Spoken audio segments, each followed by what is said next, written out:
Start. महोदय, राजस्थान, बिहार, मध्य प्रदेश तथा उत्तर प्रदेश जैसे राज्यों में 12 से 14 वर्ष की आयु में अबोध बच्चों का विवाह संपन्न होना एक सामान्य सी घटना है।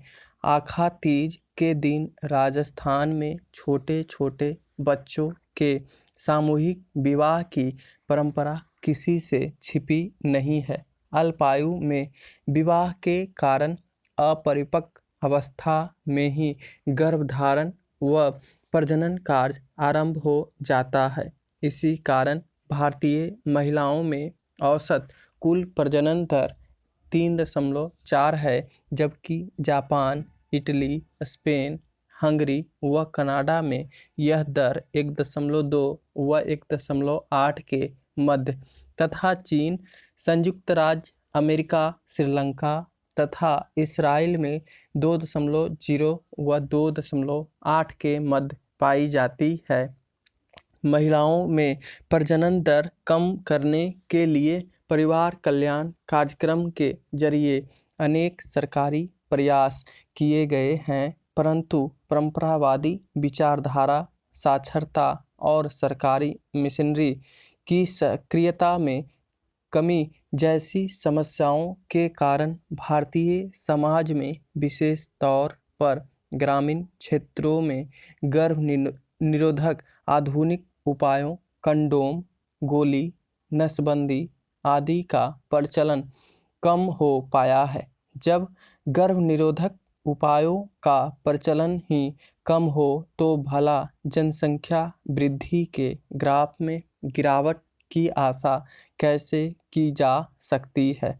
1990-2000 के उपलब्ध आंकड़ों के अनुसार 36% भारतीय महिलाओं में गर्भ निरोधक आधुनिक उपाय प्रचलित हैं, जबकि पाकिस्तान को छोड़कर अमेरिका, कनाडा, हंगरी, जापान, चीन, श्रीलंका तथा ईरान की महिलाओं में अधिक है।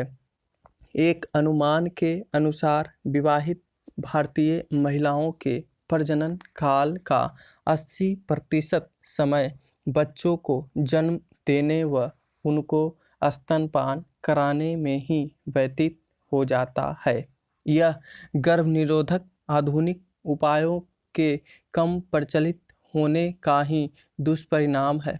अल्पायु में विवाह तथा गर्भधारण महिलाओं के स्वास्थ्य पर बहुत बुरा प्रभाव डालते हैं तथा प्रसव के समय प्रशिक्षित स्वास्थ्य कर्मियों की सेवाएं उपलब्ध न हो पाने के कारण उनकी जान भी जोखिम में रहती है।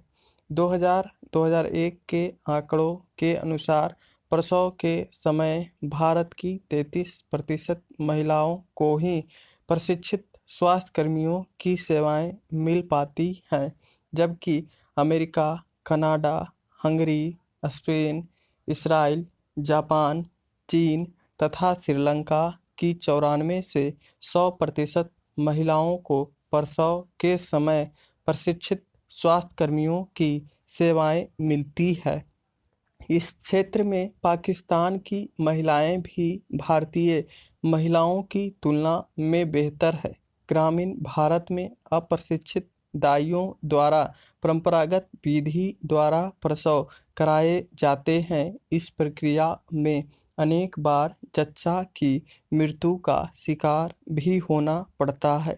1900-2000 के आंकड़ों के अनुसार प्रति लाख प्रसव के समय 460 भारतीय महिलाएं मृत्यु का शिकार हो जाती है, जबकि पाकिस्तान को छोड़कर अन्य देशों में यह संख्या काफ़ी कम है। यद्यपि भारत में स्वास्थ्य सेवाओं का पर्याप्त प्रसार हो गया है, जिसके परिणाम स्वरूप लोगों के सामान्य स्वास्थ्य में सुधार आया है तथा व्यक्ति के जीवन जीने की प्रत्याशा बढ़ी है, परंतु वर्तमान मृत्यु दर पर भारतीय बालिका के जीवन जीने की प्रत्याशा 57 वर्ष की है।